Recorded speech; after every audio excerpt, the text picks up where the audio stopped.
বহুত গুৰু, কিন্তু যিজন গুৰু আধ্যাত্মিক গুৰু সেইজনহে গুৰু। সেইকাৰণে ব্ৰহ্মা বিষ্ণু মহেশ্বৰকো মহেশ্বৰে সদায় চিন্তা কৰি থাকে, গুৰুৰে ব্ৰহ্মা গুৰুৰ বিষ্ণু গুৰুদেৱ মহেশ্বৰ তস্মৈ শ্ৰী গুৰৱে নমঃ পৰম ব্ৰহ্ম, অৰ্থাৎ পৰম ব্ৰহ্ম যিজন সৃষ্টিকৰ্তা, যাক আমি দেখা নাপাওঁ কিন্তু আমি কল্পনা গুৰুৰ ব্ৰহ্মা। আমি এটা শ্লোক আছে, জং ভগৱান ব্ৰহ্মা বিষ্ণু পঞ্চানন শিৱ বৰুণেন্দ্ৰ মৰুতস্তুন্যন্তি দিব্য স্তবৈৰ্বেদৰি সংগ পদক্ৰম উপনিষদ, যাক ভগৱান ব্ৰহ্মা বিষ্ণু শিৱেও অহৰ্নিশে কল্পনাৰ দ্বাৰা তেওঁৰ ৰাতুল চৰণ কল্পনা কৰি আছে, যাৰ দ্বাৰা দিন ৰাতি হয়, যাৰ দ্বাৰা আহ্নিক গতি বাৰ্ষিক গতি, যাৰ দ্বাৰা এইটো কি বুলি কয় কক্ষপথ, যাৰ দ্বাৰা মহাকৰ্ষণ হৈছে, যাৰ দ্বাৰা মধ্যাকৰ্ষণ হৈছে, যাৰ দ্বাৰা গছত ফুল ফুলে, যাৰ দ্বাৰা ফল ফলে, তেওঁ হৈছে সৃষ্টিকৰ্তা আৰু তেওঁ হৈছে পৰম ব্ৰহ্ম। এতিয়া সঁচা কথাৰ কথা কৈছোঁ, আৰু আমাক গুৰু লাগে। আমাক কোৱা হয় যে গুৰু গোহাঁই নামানা, কথাতে আছে গুৰু গোহাঁই নামানা। আমিতো আজি গুৰুৰ কথা গুৰু দামোদৰ, গুৰু হৰিদেৱ এইবিলাকৰ কথা, কিন্তু গুৰু সেইজন গুৰু যিজনে আপোনাক মাৰ্গদৰ্শন কৰিব। আৰু এইটো আমাৰ সাধাৰণতে আছে। সাধাৰণতে আমি বিয়া বাহুৰ ক্ষেত্ৰত বিয়া বাহুৰ পিছত একজন আধ্যাত্মিক গুৰু লোৱা হয়, আৰু গুৰুই মন্ত্ৰ দিয়ে, গুৰু মন্ত্ৰ আছে, শৰণ লয়, অৰ্থাৎ শৰণ ল'লে তেওঁ আহি, মই কৈহাটীৰ মানুহ, আৰু ইয়াতে আহি গুৰু আহি মোক শিক্ষা দি কি শৰণ দি গৈছে বিয়াৰ পিছত। মোৰ গুৰু তেওঁ মৰিছে, তেওঁ এতিয়াও আমাৰ অন্তৰ আছে, শশীধৰ গোস্বামী বৰকৈহাটীৰ, শশীধৰ গোস্বামী বৰকৈহাটীৰ তেওঁ আছে, তেওঁলোকৰ এইবিলাক আছে। গতিকে গুৰু এজন লোৱাটো, এতিয়া কিছুমানে ভাবে যে সাধাৰণ এইটো কথা কি, গুৰুটো আমি লৈ স্কুলত শিক্ষকে লয়, শিক্ষকে গুৰু দিয়ে, মায়েতো আমাক শিক্ষা দিছিল প্ৰথমতে, তেনেকুৱা ধৰণৰ কথা আছে। কিন্তু গুৰু যিজনে মাৰ্গদৰ্শন কৰে, যিজনে আমাক এটা মন্ত্ৰ দিব, সেই মন্ত্ৰৰ দ্বাৰা তেওঁ কিছুমান উপদেশ দিয়ে, যিটো উপদেশ আমি সাধাৰণতে ধৰ্মীয় গ্ৰন্থতো নাপাওঁ। আৰু তেনেকুৱা ধৰণৰ মোৰ তাতে ইয়াত থাকিও, ইয়াত থকা স্বত্বেও মোৰ তাতে মানুহে শৰণ ল'ব আহে বা মোক যাব লগা হয়, মাতিলে মই দিওঁ, এতিয়াও শৰণ দিওঁ। এতিয়া সেইটো এটা কথা নহয়, যিয়ে নহওক মই এইখিনি কথা ক'লোঁ। তাৰপিছত যে গুৰু শিষ্য সম্পৰ্ক, এতিয়া ভাগৱত আমাৰ যিটো হৰিদেৱৰ সম্পৰ্কে কৈছে, হৰিদেৱ তিনিওজনৰ, তেওঁ এখেতে কৈছে তেওঁ ব্যতিক্ৰমী আছিল। আমাৰ ৰবীন গোস্বামীদেৱে, ডক্টৰ ৰবীন গোস্বামীদেৱে হৰিদেৱ কিছু ব্যতিক্ৰমী আছিল, অন্যত থাকি ব্যতিক্ৰমী আছিল, বিভিন্ন ক্ষেত্ৰতে আছিল। তথাপিতো মই কৈছোঁ যে ব্যতিক্ৰমীনো কিহত আছিল। প্ৰথম কথা আছিল তেওঁ বাকীকেইটাত থাকি তেওঁ ডাঙৰ আছিল, সেইটো এটা ব্যতিক্ৰম। আৰু ডাঙৰে শিক্ষা দিয়ে, সৰুক জ্ঞান লব্ধ হয়,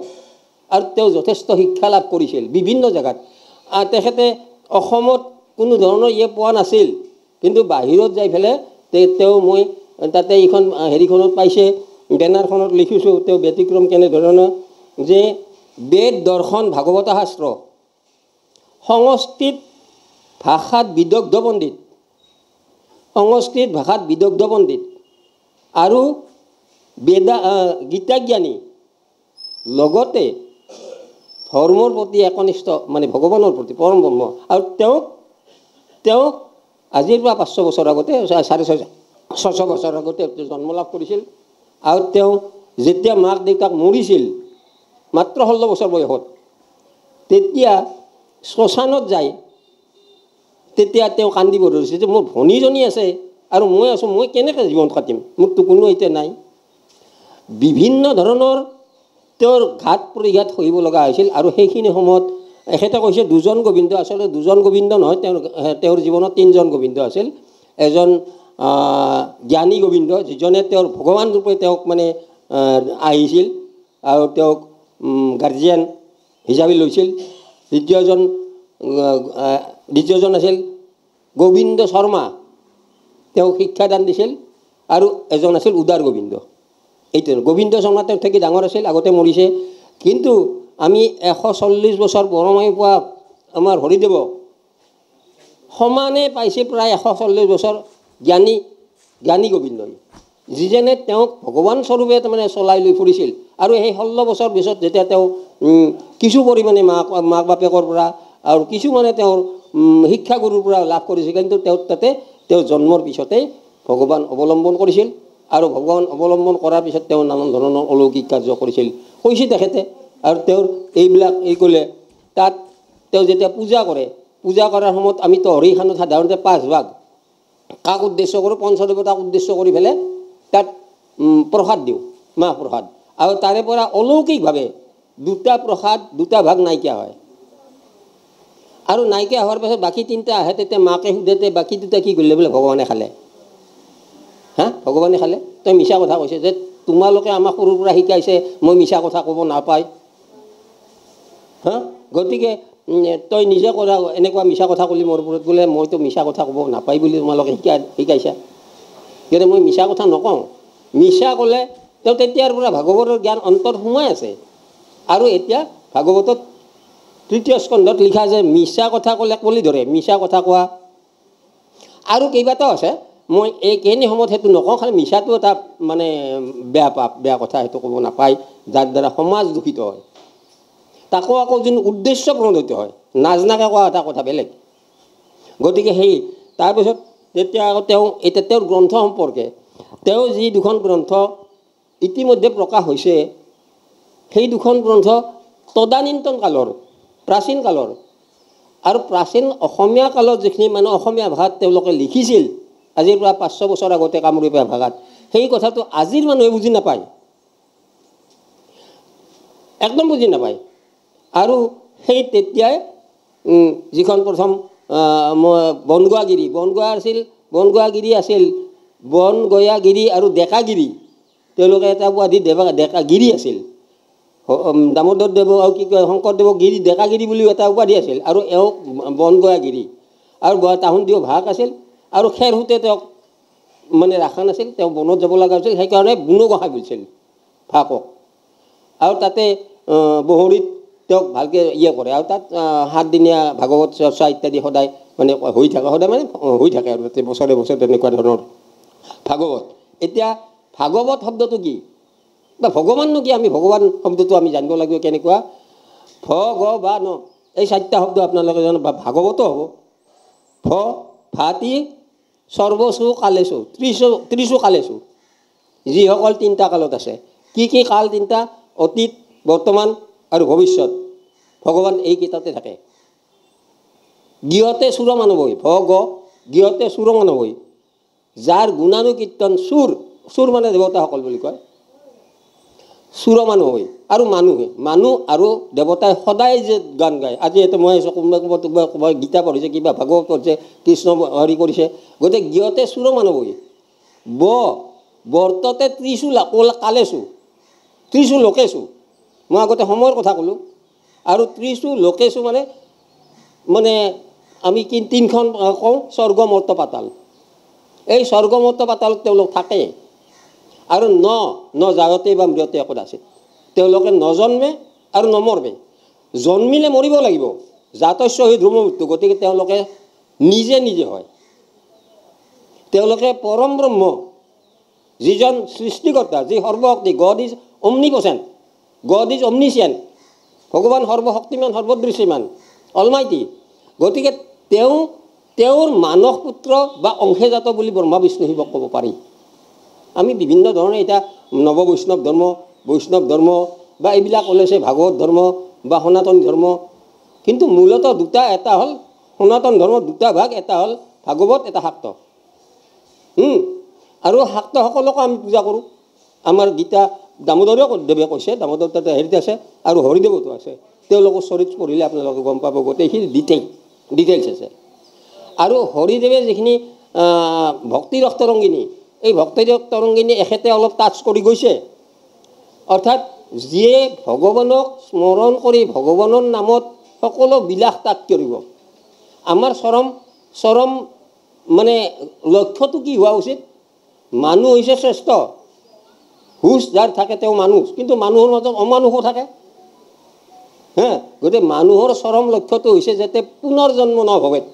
অৰ্থাৎ মই যাতে ব্ৰহ্মত্ব লাভ কৰিব পাৰোঁ অৰ্থাৎ মোৰ যাতে পুনৰ জন্ম নহয় কাৰণ মানুহৰ এতিয়া মোৰতো আত্মাটো বিনাশ নাই সকলোৱে জানে আপোনালোকে আত্মাৰ যেতিয়া বিনাশ নাই তেতিয়াহ'লে আত্মাটো মই মৰাৰ পাছত ক'ত যাব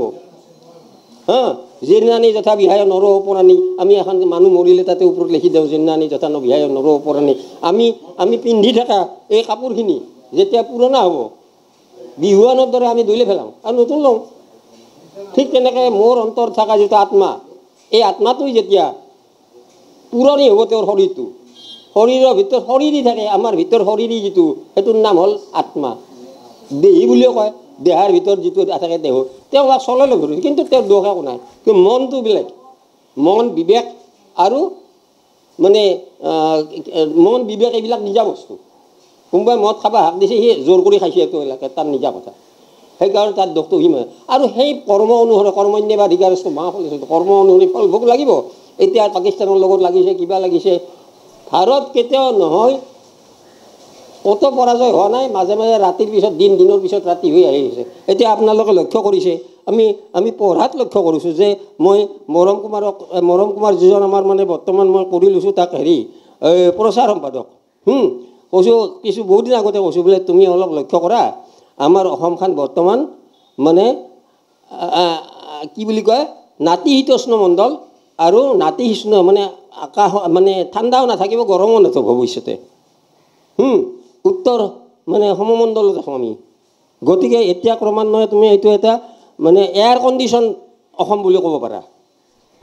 কেতিয়াবা যোন ৰ'দ হ'ব ৰ'দো লাগিব প্ৰখৰ ৰ'দ এইকাৰণে লাগিব যে জাৰ্মিনেশ্যন নহয়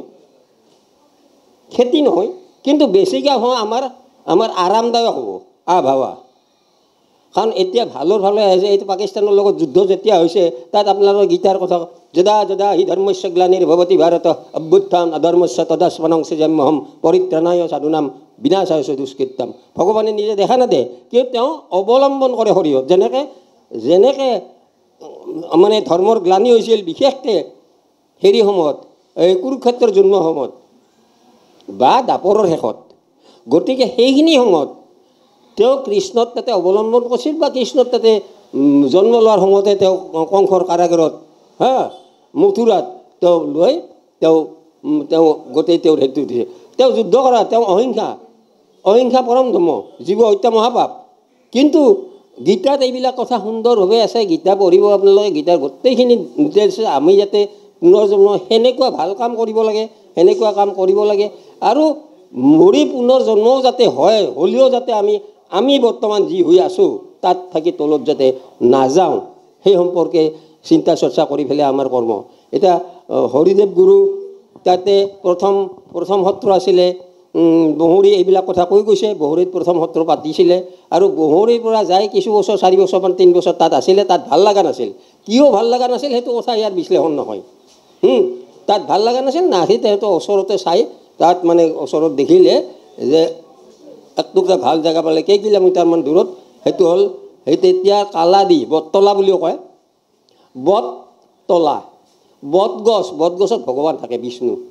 আৰু সেইকাৰণে ৰাতিপুৱা এইটো আমাৰ এটা কৰ্ম আছে যেতিয়া যিবিলাকে নিত্য কৰ্ম কৰে বটগছৰ ডাল চাই ফেলে ওম বিষ্ণৱে নমঃ বুলি সেয়া কৰিব লাগে বটগছৰ ডাল চাই ভগৱান বহুতে ক'ত থাকে কিহত থাকে গীতাৰ সাংখ্য দৰ্শনত আছে আপোনালোকে তাতে চালি পাব গতিকে তেওঁ বটতলা আৰু বটতলাটো পাই দেখিলাক যে ইয়াতে দেখোন ধুনীয়া এইখিনি জেগা আছে এনে সুন্দৰ মনোৰম জেগা আৰু তেওঁবিলাকক লাই পেলাই মানেৰী সত্ৰত তেওঁ সত্ৰ স্থাপন কৰিলে ইয়াৰ পৰা যায় আৰু ইয়াৰ পৰা যায় বহৰীৰ পৰা যায় কিন্তু বহৰীৰ পৰা গৈ আৰু বহৰীৰ পৰা যায় তাত যিকোনো কাৰণত তেওঁ থাকি ভাল লগা নাছিল আৰু তাত গৈ তেওঁলোকে মানে কৰিলে আৰু 110 বছৰ তেওঁৰ 140 বছৰ বয়সৰ মানে 110 বছৰ তাত কটাইছিলে আৰু তেতিয়া তাত মানে শংকৰদেৱ দামোদৰদেৱ তেওঁলোকে আহি তেওঁ এখন তালপত্ৰ ভাগৱত দিছিলে চৈতন্যদেৱে সেই ভাগৱতখন আনি পেলাই তেওঁক কৈছিল যে তুমি মোৰ তাতে শংকৰদেৱে শিষ্যত্ব ল'ব আহিছিলে শৰণ ল'ব আহিছিলে কিন্তু তেওঁ যিকোনো কাৰণতে মই সেইটোও নাযাওঁ তেওঁ মোৰ তাতে শৰণ লোৱা নহ'ল গতিকে তুমি তেওঁ ভাগৱত পঢ়াৰো ইচ্ছা আছে তুমি সংস্কৃত তেওঁতো নাজানে গতিকে তুমি সংস্কৃত ভাগৱতখন লৈ যোৱা আৰু তুমি পঢ়াবা শুনাবা সেই তালপত্ৰৰ তেওঁ ভাগৱতখন চৈতন্যদেৱে দিছিলে আৰু সেইখন লৈ আহিলে আৰু মানৰীত শংকৰদেৱ আৰু দামোদৰদেৱে শংকৰদেৱে বিশেষকৈ তেওঁৰ ঘৰক লৈ গৈছিল মাতি তেওঁৰ ঘৰক মাতি পেলাই এই শুনাইছিল আৰু তাত মান ধৰিছিল সেই বটতলা গাঁওখনত যাই পেলাই বটতলা মোৰ দাদাৰ শহুৰে থাকে শহুৰৰ ঘৰ বটতলা এতিয়াও তাত দুজন মানে সত্ৰাধিকাৰ ধৰ্মনাৰায়ণ গোস্বামী তাৰে সত্ৰাধিক আৰু তাত আছে এইটো তেওঁলোকৰ পৰম্পৰাটো ঠিকমতে বাজে যে গভৰ্ণমেণ্টে তেওঁলোকক কিবা কিবি দিছে এইবিলাক কালৰ হতত মানেৰী সত্ৰ ব্ৰহ্মপুত্ৰৰ তলত গৈছিল এতিয়া আকৌ উলকি গৈ সেইটো ওপৰলৈ উঠি আহিছে গতিকে ভগৱানে ভক্তৰ অধীন ভগৱান যোনে ভক্তক ভগৱানে ভাল পায় ভগৱানক ভাল পায় ভগৱানক বিচাৰে ভগৱানক সেই ভগৱানে দেখা দিয়ে তেওঁতো নিৰাকাৰ তেওঁৰ কোনো আকাৰ নাই কিন্তু আমি কল্পনাত আকাৰ দিছোঁ ব্ৰহ্মাও দিছোঁ বিষ্ণুও দিছোঁ মানে পুৰণি প্ৰাচীন ঋষিসকলে প্ৰাচীন ঋষিসকলে দেখাও পাইছিল তেওঁলোকক আৰু এতিয়াও এনেকুৱা মানুহ আছে আমাৰ এখেতে এটা ইংগিত দি থৈ গৈছে আপোনালোকে নাজান মই জানো যে তেখেতে চকু মুজিল যাক দেখা পায় চকু মুজিল দেখা যায় মনসা তৎ গোটেইনো মনসা পশ্যন্তি জং যোগিনো যস্য আদি অন্তং ন বিদু মানৱ চৰি পশ্যন্তে যোগী অকলাই যে সন্যাসী হৈ ঘূৰি ফুৰিব সেইটোৱে যোগী নহয় কৃষ্ণইতো বিয়া কৰাইছিল কৃষ্ণ জগতগুৰু কৃষ্ণৰ 8গৰাকী মহিষা কি মহৰ্ষি আছিল আমাৰ শিৱটো পৰম যোগেশ্বৰ কিন্তু তেওঁ সাংসাৰিক জীৱন যাপন কৰিছিল মানুহৰ কাৰণে আমাৰ পৃথিৱীৰ লোকৰ কাৰণে যেতিয়া সাগৰ মন্থন হৈছিল তেতিয়া কালকৈত ওলাইছিল আৰু কালকৈত যোন তেওঁ নাখালাকৈ সদাশিৱ হয় তেতিয়াহ'লেতো পৃথিৱী নাথাকিলে হয় গতিকে সেই আদৰ্শ লৈ বা তেওঁ সাংসাৰিক জীৱন যাপন কৰিছিল আৰু তেওঁ তাণ্ডৱ নৃত্য কৰি দুষ্টক দমন শান্তক পালন কৰি আছে তেওঁ নটৰাজু তেওঁ মানে নৃত্য কলাৰো মানে আৱিৰ্ভাৱ কৰিছিল গতিকে